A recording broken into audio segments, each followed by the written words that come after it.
Hello friends, welcome back. आप सभी का बहुत बहुत स्वागत है आपके अपने YouTube channel SS classes by Saqib Ahmad में।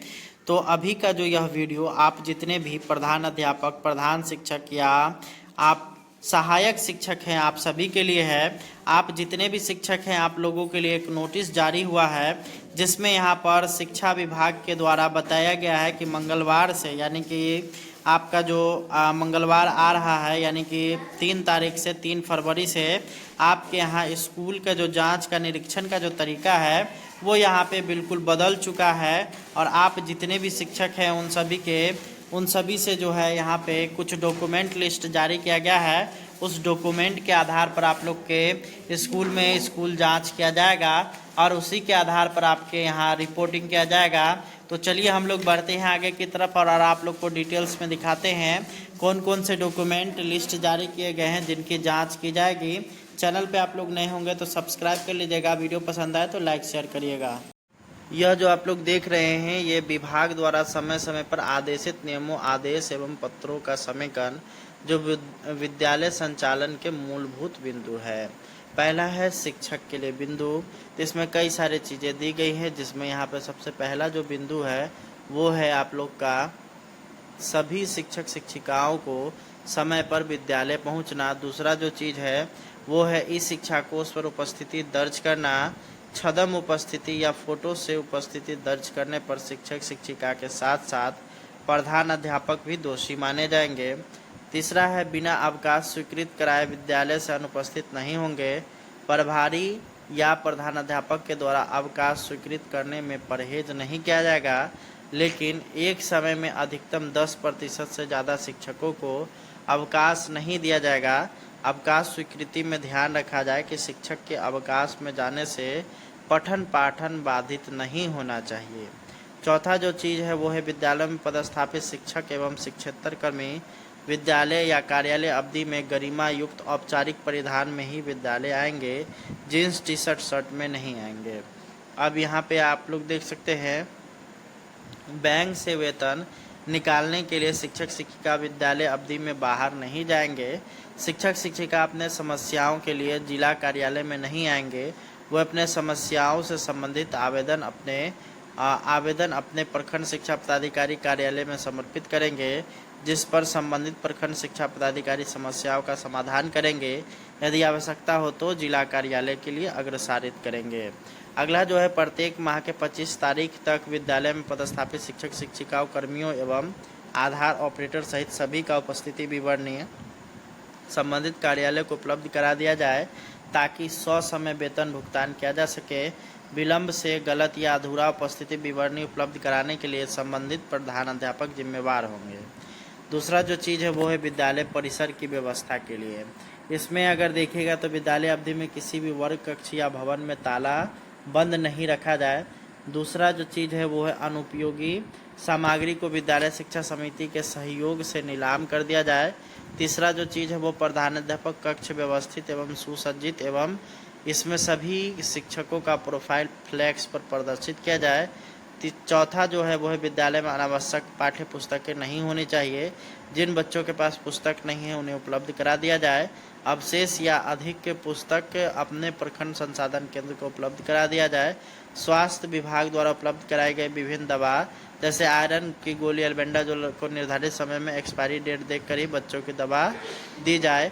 उसके बाद है विद्यालय अवधि में विद्यालय के मुख्य द्वार बंद रखा जाए ताकि विद्यालय अवधि में विद्यालय से बाहर नहीं जाए। विद्यालय अवधि में अनाधिकृत प्रवेश वर्जित है और प्रेस ब्रीफिंग के लिए सिर्फ और सिर्फ प्रधानाध्यापक को आना है, बाकी कोई शिक्षक नहीं जाएंगे। उसके बाद अगला है वर्ग कक्ष का व्यवस्थित रखना। तो वर्ग कक्ष साफ सुथरा हो, अनावश्यक सामग्री नहीं रखी जाए। वर्ग कक्ष में पंखा और पर्याप्त रोशनी के लिए एलईडी बल्ब अथवा ट्यूबलाइट की व्यवस्था हो तथा बिजली के तार और उपकरण लटकते एवं खराब नहीं होने चाहिए। बेंच डेस्क व्यवस्थित ढंग से रखा जाए। ब्लैक बोर्ड पर कालीकरण प्रत्येक 3 माह पर किया जाए। विद्यालय में पर्याप्त मात्रा में चौक डस्टर उपलब्ध हो। समय सारणी प्रत्येक वर्ग कक्ष के ब्लैक बोर्ड के बगल में लगा हो। सभी बच्चों को पोशाक में विद्यालय आने के लिए प्रेरित करना है। पठन पाठन के लिए यहाँ पर है चेतना सत्र का संचालन ससमय किया जाए, जिसमें तरह तरह की चीज़ों को शामिल करना है। जैसे गांधी वाचन ये सभी आप लोग को इसमें करवा लेना है। उसके बाद आगे अगर हम लोग देखेंगे तो समय सारणी में सभी शिक्षक शिक्षिकाओं का समावेश कर वर्ग संचालन की व्यवस्था किया जाए। शिक्षक शिक्षिका के अनुपस्थिति के कारण कोई वर्ग कक्ष खाली नहीं होना चाहिए। वैकल्पिक व्यवस्था के तहत दूसरे शिक्षक उस वर्ग कक्ष में पठन पाठन करेंगे। कोई भी शिक्षक शिक्षिका वर्ग में पढ़ाने से मना नहीं कर सकते हैं। समय सारणी के अनुसार निर्धारित समय में पाठ्यक्रम में पूरा किया जाए। सभी शिक्षक शिक्षिकाओं के द्वारा पाठ्य टीका लिखा जाए एवं पाठ्य टीका के अनुसार वर्ग का संचालन किया जाए तथा प्रत्येक शनिवार को प्रत्येक शिक्षक शिक्षिकाओं के पाठ्य टीका का प्रधानाध्यापक या प्रभारी प्रधानाध्यापक द्वारा प्रति हस्ताक्षर किया जाए। प्रधानाध्यापक स्वयं भी पाठ्य टीका का संधारण करेंगे तथा पाठ्य टीका घर पर रखे हैं यह बहाना मानने योग्य नहीं होगा। निरीक्षित पदाधिकारियों द्वारा मांगे जाने पर पाठ्य टीका दिखाना होगा। उसके प्रथम घंटे में वर्ग शिक्षक या शिक्षिका द्वारा बच्चों की उपस्थिति ऊर्ध्वाधर रूप में अचूक रूप से बना ली जाए। प्रधानाध्यापक द्वारा उसी वर्ग की उपस्थिति दर्ज किया जाएगा जिस वर्ग शिक्षक होंगे। उसके बाद साप्ताहिक एवं मासिक परीक्षा का आयोजन किया जाए एवं उसकी उत्तर पुस्तिका शिक्षक शिक्षिका द्वारा लाल रंग की स्याही से अवश्य जांची जाए। जांचने वाले शिक्षक शिक्षिका अपना हस्ताक्षर के साथ पूरा नाम लिखेंगे। उसके बाद है सभी बच्चों को गृह कार्य बच्चों को उपलब्ध कराई गई डायरी में अवश्य दी जाए एवं उसका मूल्यांकन किया जाए। पुस्तकालय एवं प्रयोगशाला का प्रयोग प्रतिदिन समय सारणी के अनुसार किया जाए। प्रयोगशाला और पुस्तकालय का उपयोग करने वाले बच्चों का नाम एवं वर्ग पुस्तकालय तथा प्रयोगशाला में रखे गए पंजी में संधारण किया जाए जिससे कि पता चले कि किस बच्चे को किस तिथि को पुस्तकालय उपयोग और प्रयोगशाला में प्रयोग किया और क्या प्रयोग किया। उसके बाद सुरक्षित शनिवार का आयोजन विधिवत रूप से किया जाए।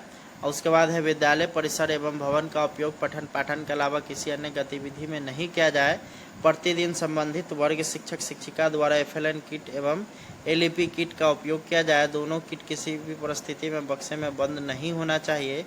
यदि ऐसा पाया जाता है तो संबंधित प्रधानाध्यापक के साथ साथ शिक्षक शिक्षिका भी दोषी होंगे।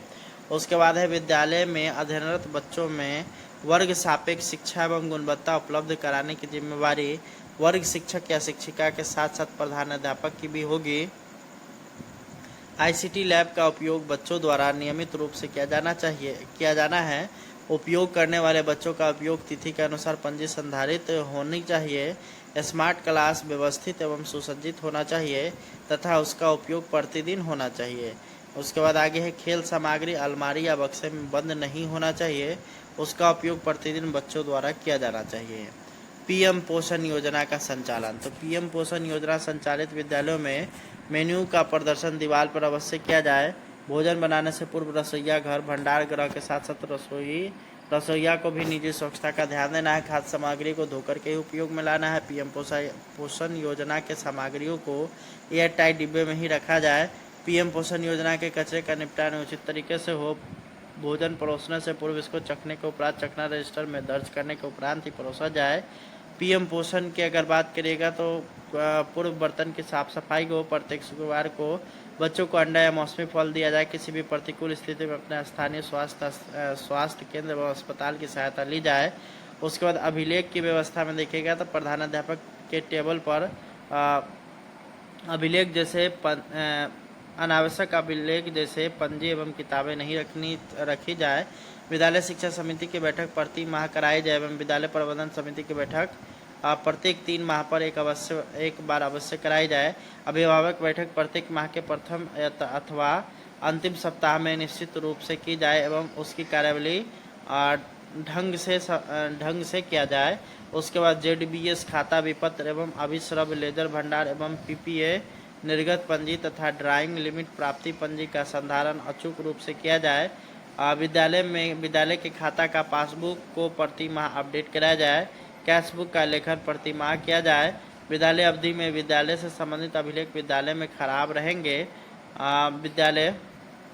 अभिलेख विद्यालय में उपलब्ध रहेंगे। विद्यालय में किए गए सभी प्रकार के व्यय का लेखा जोखा रखने की जिम्मेवारी संबंधित विद्यालय प्रधान एवं लिपिक की होगी। निरीक्षी पदाधिकारी द्वारा निरीक्षण के दौरान अभिलेख मांगने पर उसे उपलब्ध कराना प्रधान अध्यापक की जिम्मेवारी होगी। शौचालय एवं पेयजल की व्यवस्था, तो विभाग द्वारा चयनित एजेंसी से शौचालय एवं विद्यालय परिसर की साफ सफाई अचूक रूप से कराई जाए। किसी भी परिस्थिति में विद्यालय अवधि में शौचालय का ताला बंद नहीं होना चाहिए। शौचालय उपयोग योग्य होना चाहिए, इसकी दृढ़ता से अनुपालन किया जाए। पेयजल की व्यवस्था अच्छी होनी चाहिए। चापाकल या समरसेबल पंप चालू हालत में होना चाहिए। चिन्हित मध्य या माध्यमिक विद्यालय में अधिष्ठापित यानी कि वेंडिंग मशीन, सैनिटरी पैड की उपलब्धता एवं इंसिनरेटर का उपयोग बालिकाओं द्वारा होना चाहिए। तो कुल मिलाकर के ये सारा जानकारी है आप लोगों के लिए निकल करके आया है।